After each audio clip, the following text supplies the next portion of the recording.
A Lamp Unto My Feet by Walter C. Lanyon. Read by Electric Mud Puddles. Chapter 8. Yon's Sycamine Tree. It does not take much, according to the words of Jesus, a grain of mustard seed, 3 drops of oil, a handful of meal. Not very much and within reach of all. A handful of snow, if shaped into a ball and started downhill, will arrive at the bottom increased 1,000-fold in size. It gathers as it turns. The more it turns, the greater its accumulation. Yet who would consider the handful of snow? It is so small, so worthless, so insignificant.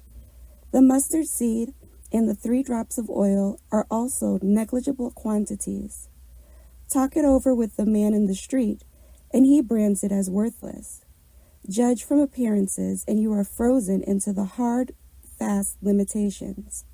You with your oil, your seed, your handful of snow, judging from the evidence, find small possibilities of increase. With the possible exception of the mustard seed, you cannot see any, and that exception is so small that it is worthless to consider. Recognize what is back of all manifestation, and presto, something begins to happen. A gusher in its incipient stages starts in the 3 drops of oil. An internal earthquake starts in the mustard seed. A potential avalanche urges forth in the handful of the snow. Deep in the heart of you, something begins to stir. It is the thrill of the unborn. Deep in the inner recesses of your being, you are gloriously conscious of the life of the seed, the 3 drops of oil, the handful of meal. You are disregarding the appearances and are at the place of breathless adoration of the presence. This very recognition is the magnifying of the Lord, which will bring it into visibility. It is wonderful to contemplate that you, yes you who are reading this line, have the seed, the 3 drops of oil, the handful of meal, symbolically speaking, within you. And this is all that is necessary to start the flow of manifestation. Do you begin to feel what a glorious secret thing Jesus was saying when he uttered these words to you? If ye had faith as a grain of mustard seed, ye might say unto the sycamine tree, Be thou plucked up by the root, and be thou planted in the sea, and it should obey you. The words have been used so often that they have become hackneyed and trite. But suddenly they are all new and fresh because of the first time you have found them within yourself. Ye shall decree a thing, and it shall come to pass. Can you do it? Have you heard a loud-voiced one hurling decrees at God and expecting him to fulfill them? The loud voice has nothing to do with the still small voice, which sometimes speaks with a resonance deeper than thunder. Decreeing has nothing to do with willpower. It has nothing to do with repetition. Decreeing is the speaking into existence of that which is conceived as possible and natural to the Father within. Come unto me, all ye that labor and are heavy laden, and I will give you rest.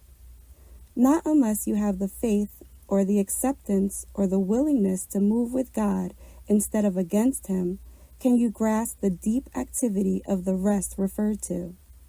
Many think that this rest is a resting out mentally, physically, and spiritually, a state of apathy.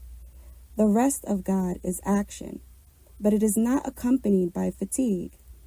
Neither is it bothered or disturbed by expecting acclaim and recognition for everything that it is accomplished. It is a rest from the paraphernalia of human thought. God rests in action.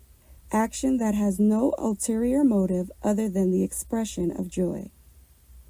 Do you begin to see that when the self-seeking ceases, the self-finding begins? The things of the little personal self melt into oblivion in the presence of the things prepared for those who love the Lord. Remember that eye hath not seen, nor ear heard, neither have entered into the heart of man the things which God hath prepared for them that love him. No wonder you begin to see that self-seeking is worthless. It can only measure the glories it is seeking by a pile of money, a temporary sense of fame, a place in the scorching sun of human society, with the positive knowledge that all of these will turn to dust. But what of the things that are prepared, of which no man has ever dreamed? You cannot touch, approach, or even sense them through the grain of mustard seed or the 3 drops of oil. The automatic power, which moves not in accordance with human reasoning, does not have to employ the labored laws of the human thought to accomplish its ends.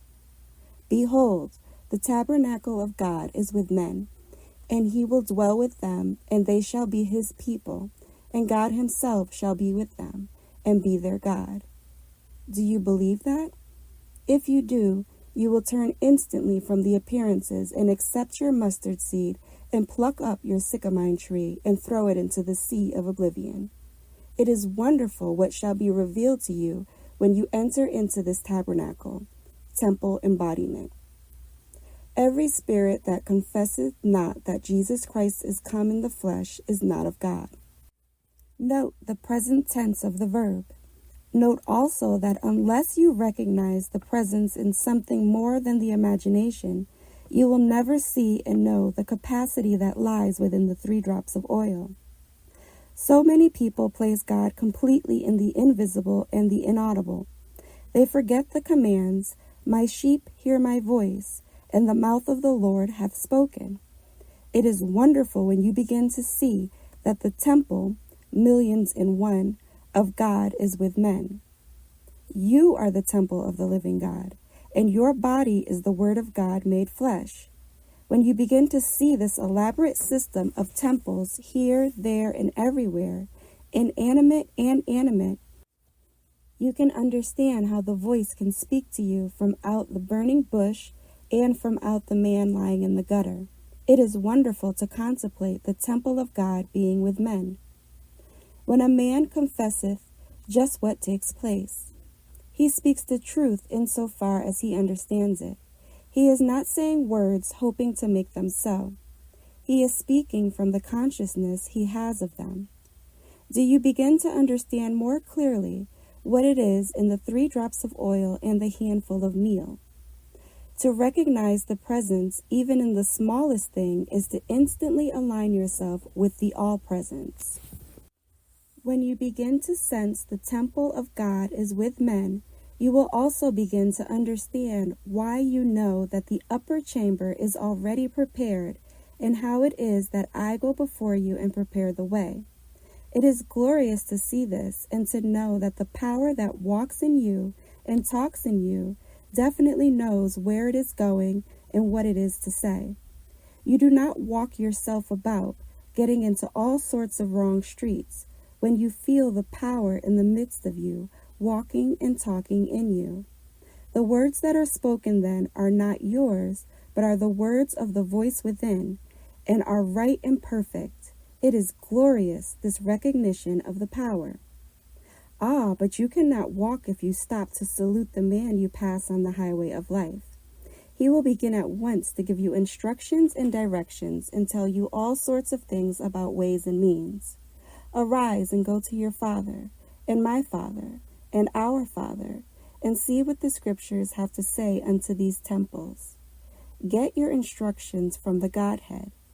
If any man lack wisdom, let him ask of God, not of John Smith, unless he wants to go the way of John Smith. My sheep hear my voice. It is so, and it is wonderful. When the command is given, stretch forth thine hand, the hand that is withered away. If you do this at all, you will have to do it outside the realm of conscious thinking, since you have already recognized in this conscious thinking that it is impossible to stretch forth your hand. Trying to fulfill the command does not bring anything but defeat and hopelessness. Yet the command, stretch forth thine hand, is done from the height of understanding, will, in reality, be a stretching forth of the consciousness. This consciousness will be accompanied by the perfect manifestation with all the vigor and power. It is wonderful to contemplate this gesture of consciousness. Open your eyes. Sightless from birth, this must be performed in consciousness. with a complete disregard of appearances and all the pros and cons. Stop trying to do it by the way of man and come by the way of God, which is performing it in consciousness and letting the manifestation take care of itself. Verily ye shall be fed. Fear not. Stretch forth your hand. Dare, do, and be silent. It is all written in the law, and not one jot or tittle shall be removed until it is fulfilled. The roots of your sycamine tree are already loosening a bit. Do not try to pull it up. More contemplation on the mustard seed will so loosen the earth about its roots that one day you will stretch forth your hand and pluck it up and cast it forever into the sea of oblivion, into a place of forgetfulness. Behold, that most glorious of words which defies translation, so inspirational is it in its meaning. Behold, the tabernacle of God is with men. In other words, behold that God is manifest on the earth now, and is right in your presence and in your midst. Yes, the Lord is in his holy temple now. Do you believe this? Perhaps you have tried so hard to see him in the temple of your body that you have lost heart because he did not appear. Job tried this too and failed, but when he stopped trying on himself and beheld it as something real and tangible in another, then it dwelt with him. He stretched out his consciousness, as it were, and the withered hand took form after the manner of the consciousness.